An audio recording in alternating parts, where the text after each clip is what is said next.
13 de septiembre del 2013. Hoy voy a hablar del mensaje a Pérgamo en Apocalipsis capítulo 2.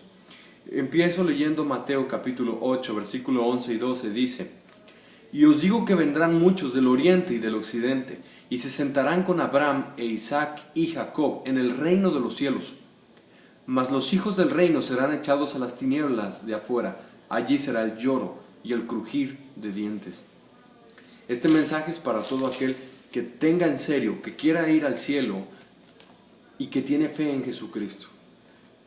Voy a hablar de cosas importantes. El que tenga oídos para oír, que oiga. El Señor Jesucristo viene. Vamos por favor a Apocalipsis capítulo 2. En el verso 12, el mensaje a Pérgamo. Primero voy a dar una breve introducción. En el libro de Apocalipsis, los primeros capítulos hablan de Jesús, es el Señor Jesús hablando, juzgando a la iglesia, limpiando a la iglesia. Hay 7 iglesias: Éfeso, Esmirna, Pérgamo, Tiatira, Sardis, Filadelfia y Laodicea. Yo predico la interpretación bíblica que dice que cada iglesia fue un tiempo y es un tiempo real de la historia de aproximadamente 300 años cada iglesia. Si estudiamos historia, esos tiempos se embonan exactamente en lo que sucedió históricamente en cada etapa de la historia. La iglesia de Jesús nunca desapareció. No es verdad que con Lutero y con la Reforma nació la iglesia. La iglesia de Jesús existía. Había cristianos antes de Lutero y en el tiempo de Lutero ya existían. Probablemente Lutero ni siquiera fue salvo. Pero yo no estoy hablando de eso. Yo estoy hablando de que cada mensaje a cada iglesia en el Apocalipsis es algo que pasó. Y actualmente estamos en el último tiempo, en el mensaje a la Odisea. Posiblemente sí eran iglesias reales y que pasaban esas cosas, pero Jesús nos muestra lo que sucedió en el pasado y una foto espiritual de lo que iba a suceder hasta la segunda venida del Señor Jesús. En el Apocalipsis, a partir del capítulo 4, donde dice que Juan dice: después de esto miré y aquí una puerta abierta en el cielo, y la primera voz que oí como de trompeta hablando conmigo dijo: sube acá y yo te mostraré las cosas que sucederán después de estas. Esto es el arrebatamiento. La iglesia se va con Jesucristo a las bodas del Cordero. Es una mentira de los adventistas que el arrebatamiento es después de la tribulación. No es cierto. Aquí nos dice la Biblia que Jesús juzga a la iglesia, a las 7 iglesias, se las lleva al cielo. Miré, y aquí en lo alto, en el cielo, y aquí una puerta abierta. Y la voz que oí como de trompeta me dijo: sube acá. El arrebatamiento precede a la tribulación. Después, en la tribulación, en el Apocalipsis, encontramos lo que viene siendo los 7 sellos, las 7 trompetas y las 7 copas de la ira de Jehová. Encontramos en el Apocalipsis lo que viene siendo la aparición del anticristo, la marca de la bestia, el falso profeta, el poderoso ángel con el librito, los 144,000, los 2 testigos.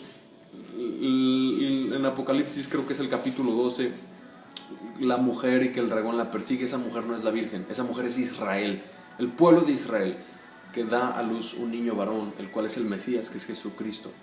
Católicos, lean bien el contexto de Apocalipsis capítulo 12, no tuerzan la escritura para su propia perdición.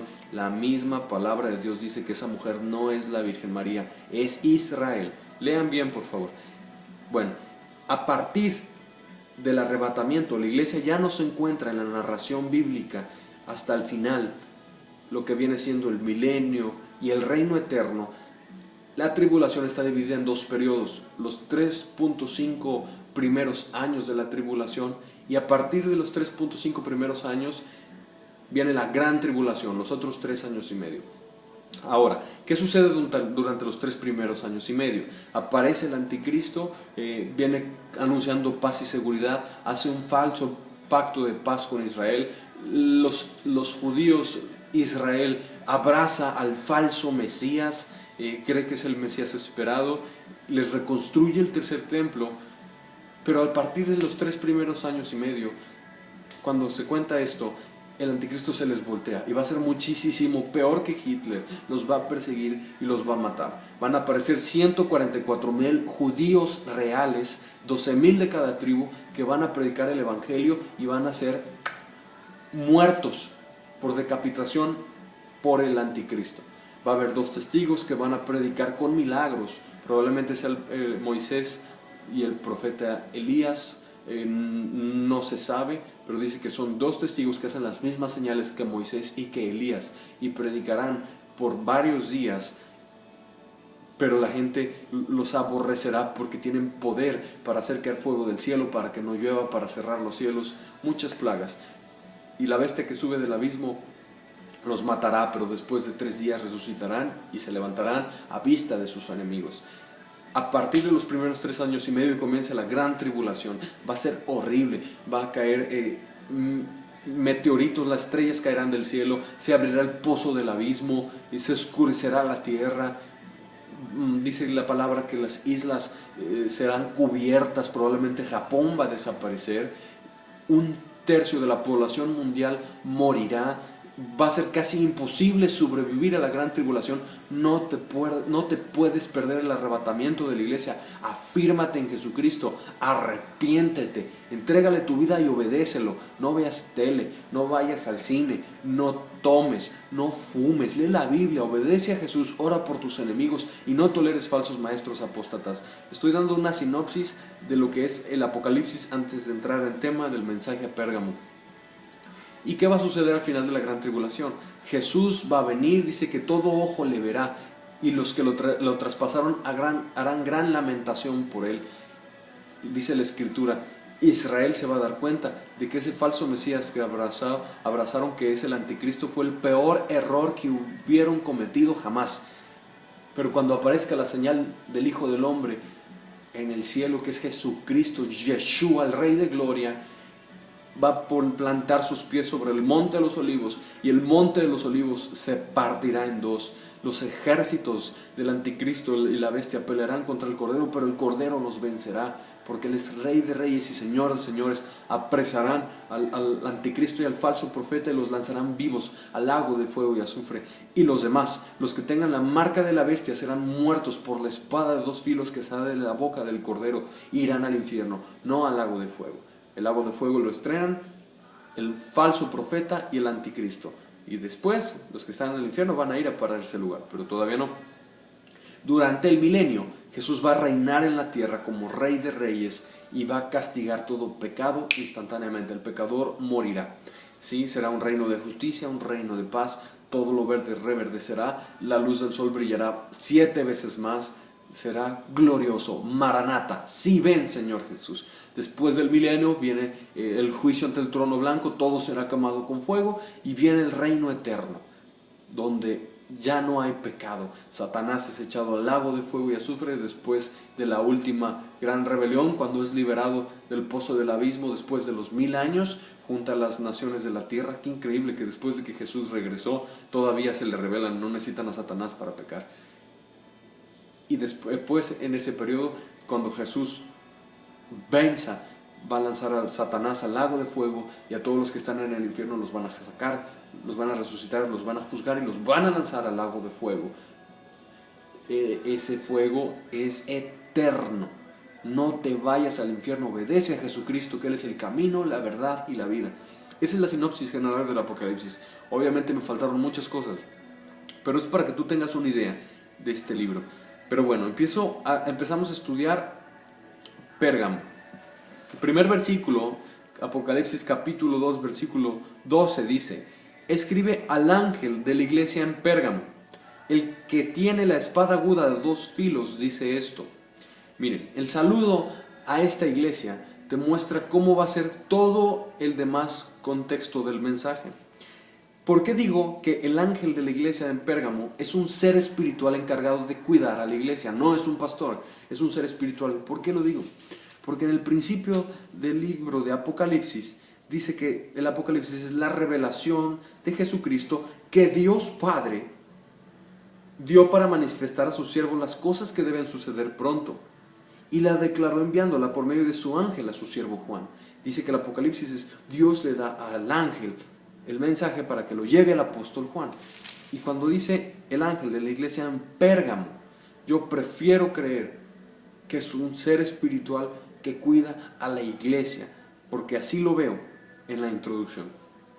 Hay gente que cree que se trata de un pastor, cosa que se me hace difícil de aceptar cuando uno conoce todo el contexto de los mensajes a las iglesias, ¿sí? Ahora, ¿qué es lo que él le dice a esta iglesia? ¿Qué es lo que nos interesa? Dice, el que tiene la espada aguda de 2 filos dice esto. Este saludo nos dice que va a ampliar espada. La palabra de Dios se nos dice que es como agua que limpia. En ese caso es que quiere perdonar y limpiar pecados. La palabra de Dios se nos dice que también es luz, que da luz en las tinieblas. Cuando no sabemos para dónde ir, cuando no sabemos qué decisiones tomar, la palabra de Dios es luz. La palabra de Dios también es alimento, es pan de vida, que alimenta nuestro espíritu, nos fortalece, nos mantiene vivos espiritualmente y no muertos. Pero en este caso la palabra de Dios es espada aguda de 2 filos. Significa que va a regañar. Cuando la espada penetra hasta lo más profundo, duele. Pero es para hacer que te arrepientas, porque dice la Escritura en Hebreos 4:12 lo siguiente. Quiero que tú veas esto porque es importante, porque esa es la llave de interpretación para todo el mensaje a la iglesia en Pérgamo. Porque la palabra de Dios es viva y eficaz, y más cortante que toda espada de 2 filos, y penetra hasta partir el alma y el espíritu, las coyunturas y los tuétanos, y discierne los pensamientos y las intenciones del corazón. Cuando Jesús emplea su palabra como espada, es para decir arrepiéntete y para juzgar. Y en este caso con Pérgamo es para que se arrepientan y para juzgar. El versículo 13 que nos dice, nos vamos a ir versículo por versículo, dice, yo conozco tus obras y dónde moras, donde está el trono de Satanás, pero retienes mi nombre y no has negado mi fe, ni aun en los días en que Antipas, mi testigo fiel, fue muerto entre vosotros, donde mora Satanás. Si se fijan bien, esta iglesia tiene obras, retiene el nombre de Jesucristo y no ha negado la fe. Incluso Antipas fue asesinado y Antipas prefirió ser fiel a Jesucristo antes que negar a Jesús. Pero el problema con ellos era que ellos estaban tolerando falsos maestros. Y al final, en este mensaje, esta iglesia se nos muestra que el tolerar falsos maestros puede costar la salvación. Aguas a todos aquellos que su pastor predica que no se pierde la salvación, o de los encuentros G12, esos encuentros con Cristo, que la Biblia no enseña nada de eso, o de los que celebran Navidad, todas esas cosas que son antibíblicas. Aguas. Dios juzga a los que toleran, quizá tú no lo haces, pero toleran a los que dicen falsas doctrinas, como el calvinismo, todo eso. Pero ¿qué nos dice aquí ellos? Dice que ellos estaban donde estaba el trono de Satanás. Quiero hablar un poquito del Vaticano. Vaticano viene de la palabra vaticinar, que significa adivinar. Esto es brujería, ¿sí? En el trono de Satanás había brujería. Les quiero decir algo. En la ciudad antigua de Pérgamo era la ciudad principal del culto al César, el culto al emperador, ciudad cercana a Roma. Y en este se adoraba como deidad al César, cosa que Dios aborrece. Probablemente ahí estaba el trono de Satanás porque era la central de idolatría del imperio romano. Y ellos, aunque les costara su vida a la iglesia de Pérgamo, no negaban a Jesús. Pero se empezó a infiltrar un tipo de doctrina en el cual ellos empezaron a aceptar y a tolerar que Jesús los regaña. Veamos cuál es.